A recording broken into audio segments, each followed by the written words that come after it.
샬롬, 사랑하는 이곳이 교회 성도 여러분, 한 주간도 평안히 잘 지내셨나요? 오늘 하나님께서 우리에게 허락하신 말씀은 히브리서 11장 1절에서 6절까지의 말씀입니다. 요즘 TV를 틀면 러시아가 우크라이나와의 전쟁 가운데에서 저지른 끔찍한 만행들이 자주 보도되곤 합니다. 수천 명의 민간인을 학살한 후에 땅에 안매장하는 일들이 정말 많이 드러나고 있습니다. 전쟁은 똑같은 것 같습니다. 우리도 똑같은 끔찍한 전쟁의 포화 속에 살아갔던 기억이 있기 때문입니다. 한국 전쟁 당시에도 적국은 물론이고 우방국인 미국에 의해서도 민간인들이 학살되고 안매장당한 일들이 많이 있었거든요. 이런 끔찍한 한국 전쟁이 끝난 지 불과 6년 뒤인 1959년 12월 12일 밤 오늘 이야기를 시작합니다. 샌프란시스코를 떠난 화물선은 17일 만에 부산항에 도착했습니다. 그 배엔 21살의 미국인 여성 트루디가 타고 있었습니다. 그녀가 샌프란시스코 항구를 떠나 출발할 때 그녀의 고향인 건너편 산에 있던 고급 주택들에서 반짝이던 불빛들은 너무나 아름다웠습니다. 트루디가 도착한 한국 부산항에 처음 보이는 부산의 밤 풍경도 그랬습니다. 화물선에서 바라본 산등성이에 있는 집집마다 쏟아내는 불빛들은 정말 아름다운 풍경을 자아내고 있었거든요. 트루디는 속으로 생각했습니다. 와, 부산도 샌프란시스코만큼 아름다운 도시였구나. 이튿날 날이 밝자 트루디는 따사로운 아침 햇살을 받으며 가판으로 올라갔습니다. 그리고 그녀는 어제 보았던 산등성이 마을로 눈을 돌렸습니다. 그런데 그녀의 눈에 들어온 광경은 놀라웠습니다. 그녀가 지난 밤에 보았던 그 아름다운 풍경은 온데간데 없고 황폐한 산등성이에 넝마로 키워진 판자들만 가득했습니다. 그곳은 아름다운 지난 밤과 상반된 지독하게도 가난한 풍경을 보여주고 있었습니다. 사실 한국전쟁이 멈춘 지 불과 6년이 지난 시기였으니 당연히 한국 전 국토가 폐허 상태였던 것입니다. 그녀의 첫인상과 전혀 다른 그 땅에 첫 발을 내디디고 이후 60년이 넘는 세월을 트루디는 한국에서 선교사로 봉사하며 살았습니다. 그녀의 남편은 극동방송 이사장이신 김장환 목사님입니다. 그가 노스캐롤라이나의 신학대학을 재학 중이던 시절에 김장환을 만난 트루디는 대학 졸업과 동시에 결혼을 하고 남편을 따라서 머나먼 한국 땅으로 왔던 겁니다. 1959년 미국인 여성이라는 사실 하나만으로도 한국인의 눈에는 큰 구경거리였던 시대였습니다. 외국인에 대한 편견과 어려운 국내 환경 속에서 트루디 여사가 살아온 60년 넘는 세월은 절대 녹록하지 않았습니다. 그녀의 나이 84세 되던 어느 날 인터뷰를 통해 트루디는 김장환 목사와 결혼하고 지금껏 단 한 번도 미국으로 돌아가고 싶다고 말한 적이 없다고 말했습니다.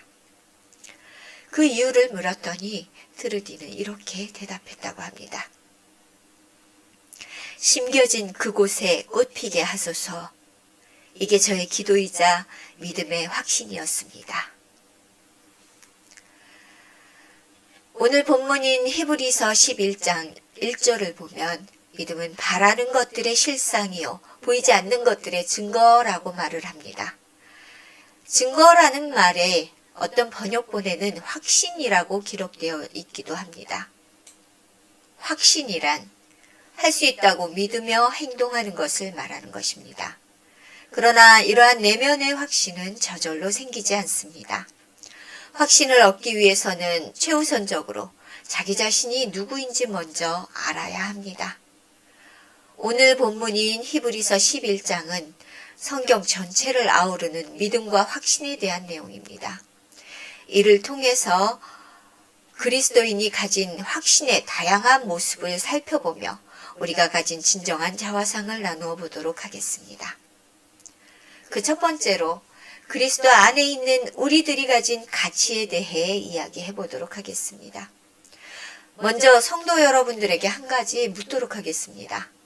당신은 당신 자신에 대해 어떻게 생각하고 있으십니까? 당신은 스스로의 모습을 긍정적으로 평가하나요? 아니면 부정적으로 보고 있나요? 창세기 12장 2절에서 3절까지에는 우리를 복이라고 언급하고 있습니다. 우리가 하나님 앞에 어떤 커다란 성과를 내거나 자신의 능력을 증명하거나 해서 복을 받는다는 말은 아닙니다. 그냥 당신이 바로 복 자체라고 말씀을 하고 계십니다. 또한 우리를 통해 복과 저주가 흘러나간다고도 말씀을 하십니다.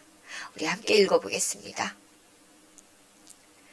내가 너로 큰 민족을 이루고 내게 복을 주어 내 이름을 창대하게 하리니 너는 복이 될지라. 너를 축복하는 자에게는 내가 복을 내리고 너를 저주하는 자에게는 내가 저주하리니 땅의 모든 족속이 너로 말미암아 복을 얻을 것이라 하신지라. 아멘. 한 유명한 부흥 강사가 외부에서 집회를 인도할 때면 항상 은행에서 막 나온 반듯한 $100 지폐를 가지고 강단에 선다고 합니다. 그 지폐를 지갑에서 꺼낼 즈음이면 사람들의 시선은 그곳에 집중되고 많은 사람들이 지켜보는 가운데 그는 지폐를 반으로 접습니다. 그리고 또 접습니다. 그리고 구기고 바닥에 던져 밟기까지 합니다. 그리고 그 지폐를 들고 그는 이렇게 말합니다. 바로 저와 여러분은 이 지폐와도 같은 느낌입니다. 우리의 꿈은 짓밟히고 우리의 삶은 무너졌으며 어디를 봐도 희망은 없는 것 같습니다. 그리고 하나님은 이렇게 추한 나를 받아주지 않으실 것 같은 생각이 듭니다. 곧이어 그는 어느 한 사람을 무작위로 찍어 다음과 같이 질문을 합니다. 형제님, 이 지폐는 상태가 매우 안 좋습니다. 많은 사람들에게 짓밟혀 형편없어 보입니다. 부끄럽지만 당신께 이 지폐를 선물로 드리고 싶은데 받아주시겠습니까? 그는 이 질문을 수없이 많이 해봤지만 단 한 번도 돈을 거절한 사람은 없었다고 합니다. 왜냐하면 $100 지폐는 아무리 상태가 좋아지지 않더라도 그 가치가 달라지진 않기 때문입니다. 하나님의 구속하심 가운데 우리는 마치 이 $100 지폐처럼 변하지 않는 가치를 부여받았습니다. 그 지폐를 반으로 접고 또 반으로 접고 구기고 난 다음에 바닥에 던져 무자비하게 밟아버렸어도 그 지폐의 가치가 여전히 $100가 되는 것처럼 우리가 하나님으로부터 복을 받았다면 우리의 가치는 상황이나 환경에 따라 변하지 않는 복 자체가 되며 또한 우리를 통해 많은 이들이 이 복을 얻게 되는 복의 근원이 된다는 말씀입니다. 우리가 잘 아는 요셉은 형제들에 의해 노예로 팔려간 비참한 상황 속에서도 여전히 복의 근원이 될 수 있는 사람이었습니다. 하나님께서 그에게 복을 주사 요셉으로 인해 다른 이들에게 복이 흘러가는 것을 성경은 말씀으로 알려주고 있습니다. 그가 요셉에게 자기의 집과 그의 모든 소유물을 주관하게 한 때부터 여호와께서 요셉을 위하여 그 애굽 사람의 집에 복을 내리심으로 여호와의 복이 그의 집과 밭에 있는 모든 소유에 미친지라. 창세기 39장 5절에 이렇게 기록되어 있는 것입니다. 사랑하는 이곳이 교회 성도 여러분, 여러분의 가치는 하나님께서 주신 복 그 자체임을 기억하십시오. 때로 흔들리고 때로 아픈 일도 생기고 때로는 견디기 힘겨운 상황들이 닥칠 수 있습니다. 그리고 어려운 환경 속에 때로는 좌절도 하겠지요. 그러나 우리의 어떠함이 아닌 하나님의 은혜로 우리는 그분의 복덩어리가 되었습니다. 조건 없는 사랑으로 주신 이 복은 우리를 통해 흘러넘쳐 세상을 변화시키는 근원이 될 것입니다. 당신의 가치는 어떠한 환경 가운데서도 변하지 않는 놀라운 것임을 기억하며 스스로 하나님의 복된 존재임을 감사하며 자긍심을 가지시기 바랍니다. 두 번째로 그리스도 안에서 확신을 가진 이들의 말의 능력에 대한 이야기를 해보겠습니다. 인간은 태어날 때부터 다른 사람들과 의사소통하는 법을 터득합니다. 의사소통이라고 하는 것은 주로 입술의 말이라고 하는 통로로 이루어집니다. 사실 우리의 말은 눈에 보이지 않는 내면의 무언가를 겉으로 드러나게 하는 매개체라고 볼 수 있습니다. 먼저 떠오르거나 생각한 것이 말로써 표현된다는 것입니다. 전문가들의 말에 의하면 남성은 하루에 평균 2만 단어 이상, 여성들은 하루에 3만 단어 정도를 구사한다고 합니다. 이것을 계산해보면 한 인간이 태어날 때부터 죽을 때까지 내뱉는 말이 대략 6억 단어에 달한다는 말입니다. 일반적으로 한 권의 책이 약 2만 개의 단어들로 구성되어 있다고 하니 우리는 매일 책 한 권의 분량을 말로 구사하고 있는 것이나 다름이 없습니다. 그래서 인생을 써내려 간다라고 표현도 하는가 봅니다. 그러므로 우리의 말을 통해 인생의 책에 무엇을 쓸 것인가 하는 것은 너무나도 중요한 이야기가 되는 것입니다. 그러면 인생의 책을 써내려가야 하는 이 말은 어떻게 해야 할까요? 무엇보다 하나님을 믿는 우리의 말은 확신이 있어야 합니다. 왜냐하면 확신은 믿음의 또 다른 이름이기 때문입니다. 성경을 하나님의 말씀이라고 합니다.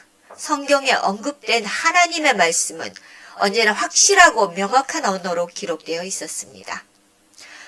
하나님께서는 내가 너로 큰 민족을 이루고 내게 복을 주어 내 이름을 창대하게 할 수도 있지 않을까? 라고 말씀하지 않으셨습니다. 아브라함에게 확신 있게 내 이름을 창대하게 하리니 너는 복이 될지라 라고 창세기 12장 2절에 확언하고 계십니다. 또한 예수님께서 병고침과 구원의 사역을 통해 언젠가 내가 나았으면 좋겠어 라고 말씀하신 적은 한 번도 없습니다. 그분은 언제나 확신 있는 말투로 내 믿음대로 될지어다 라고 말씀하셨습니다. 또한 내가 구원받을지도 모른다라고 말씀하지도 않았습니다. 예수님은 언제나 확신 있고 명확한 말투로 오늘 이 집에 구원이 이르렀다 라고 누가복음 10장 9절을 통해 축복하고 계십니다. 사실 우리들이 살아가면서 자주 사용하는 말들이 혹시 이럴 수도 있어. 어쩌면 이런 것 아닐까? 라는 말들이 있습니다. 어떤 상황이 닥치면 사람들은 확신 있는 말을 사용하기보다는 이럴 수도 저럴 수도 아닐 수도 같은 불명확한 말들을 많이 하게 되는 것을 봅니다. 저도 그럴 수도 있지라는 말을 자주 사용하는 편이긴 합니다. 다만 그런 말들은 누군가 무엇인가를 함부로 단정해서는 안 되는 경우에 사용해야겠죠. 확신 없는 말들이 우리의 삶이나 믿음 생활 안에서 사용된다면 이것은 큰 문제를 야기하게 됩니다.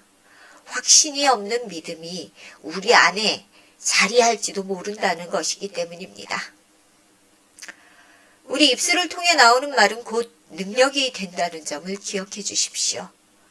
우리가 확신하지 못하는 말을 하게 되면 말의 능력이 힘을 얻지 못하고 그것이 실행될 힘을 잃게 된다는 말입니다. 만일 하나님께서 당신에게 확신 없는 어투로 이렇게 말씀하신다고 상상해 보십시오. 너 두려워하지 마라. 내가 너와 함께 할 수도 있어. 놀라지도 마라. 나는 내 하나님이 될 가능성을 한번 생각해보고 있어. 추측해보니까 내가 너를 굳세게 할 수도 있을 것 같아. 참으로 너를 도와주지 않을까 생각도 돼. 참으로 나의 의로운 오른손으로 너를 붙들어 줄 수도 있다는 생각을 나는 하고 있어. 라고 말입니다. 만약 하나님이 진짜 이런 분이라면 나는 그분을 나의 구주로 믿을 수 없습니다. 다행히 하나님은 확신 없는 하나님이 아니시며 그분은 다음과 같이 명확하게 우리에게 말씀하고 계십니다. 함께 읽어볼까요? 두려워하지 말라. 내가 너와 함께 함이라.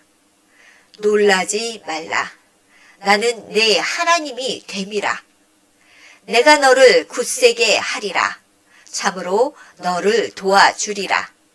참으로 나의 의로운 오른손으로 너를 붙들리라. 사사기 41장 10절의 말씀입니다. 확신이 있는 말에는 듣는 이의 마음을 감동시키는 힘이 있고 변화시키는 능력이 있습니다. 엘리야는 내가 섬기는 이스라엘의 하나님 여호와께서 살아계심을 두고 맹세하오니 내 말이 없으면 수년 동안 비도 이슬도 있지 아니하리라 라고 왕상 17장 1절에 확신 있게 말합니다. 그리고 정말 3년의 기근이 있었습니다.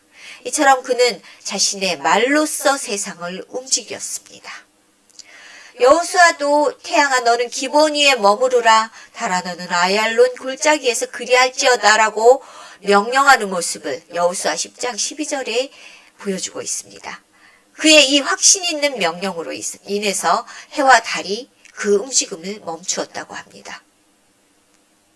예수님께서는 거센 파도를 향해 잠잠하라 고요하라 라고 한마디만 하셨지만 자연들조차 그분에게 순종하게 만드는 놀라운 능력을 보여주셨습니다.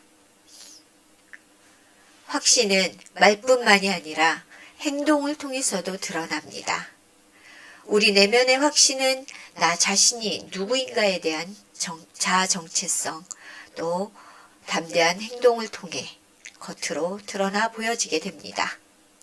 유럽에는 너의 행동이 얼마나 크게 들리는지 너의 말이 들리지 않는다라는 명언이 있습니다. 담대한 행동은 곧 우리의 확신의 반영이며 그것은 말하지 않아도 들리는 것 같다라는 말입니다.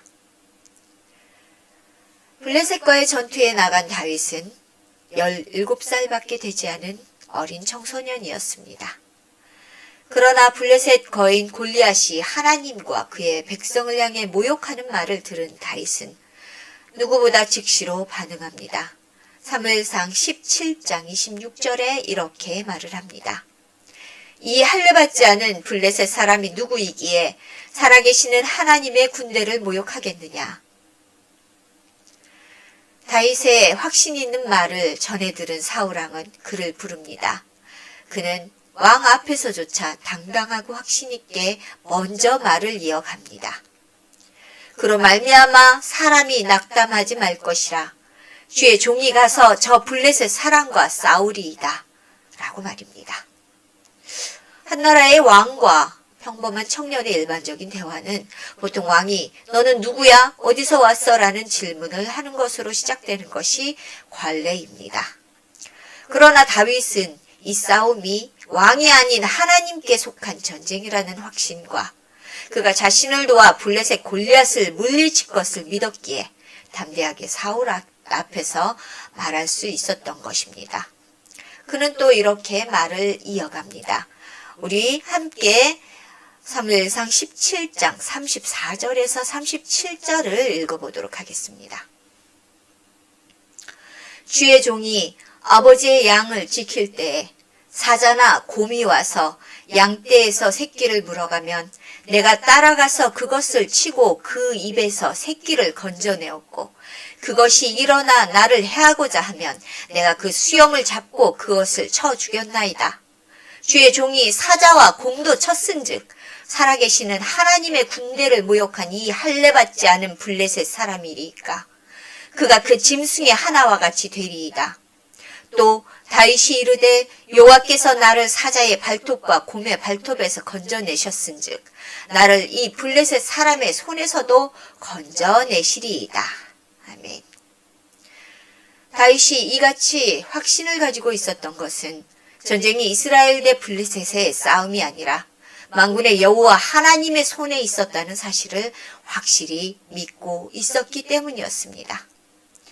그 확신은 다윗을 행동하게 만들었고 결국 그는 만군의 여호와의 이름으로 골리앗을 무너뜨리게 되었습니다.